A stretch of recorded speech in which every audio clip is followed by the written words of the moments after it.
Assalamu alaykum. Aujourd'hui, le sujet est Dieu ne ressemble à aucune de ses créatures. Dieu a créé le monde et tout ce qu'il contient. Il a la perfection absolue, c'est-à-dire qu'il n'a aucune imperfection.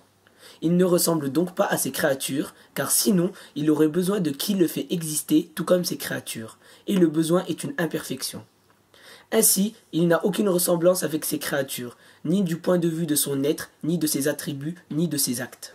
Quoi que tu imagines en ton esprit, Dieu en est différent. Dieu dit dans le Coran honoré Alhamdulillahi alladhi khalaqa as-samawati wal-arda wa ja'ala adh-dhulumati wan-nur. Ce qui signifie louange à Allah qui a créé les cieux et la terre et a donné l'existence aux ténèbres et à la lumière. Ce verset signifie que c'est Allah qui a créé les cieux alors qu'ils n'existaient pas, et il a créé la terre alors qu'elle n'existait pas. Il est donc clair que Dieu existait avant que les endroits et l'espace existent.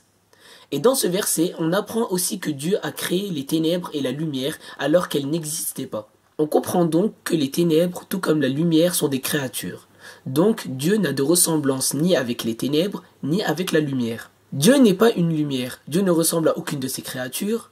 C'est pour cela qu'on ne peut pas imaginer Allah, car notre imagination ne peut se représenter comme des images. Or, notre imagination est limitée. On ne peut imaginer que des créatures et toute image est une créature.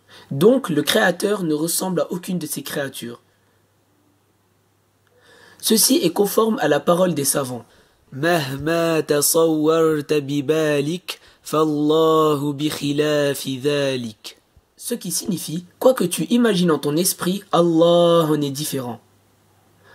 Allah n'est pas un corps. Selon la terminologie des théologiens de l'islam, le corps c'est ce qui a une longueur, une largeur, une épaisseur. Le corps est composé, il y a des parties et une forme. Tous les corps ont besoin d'espace pour exister, c'est-à-dire d'un lieu où ils sont localisés.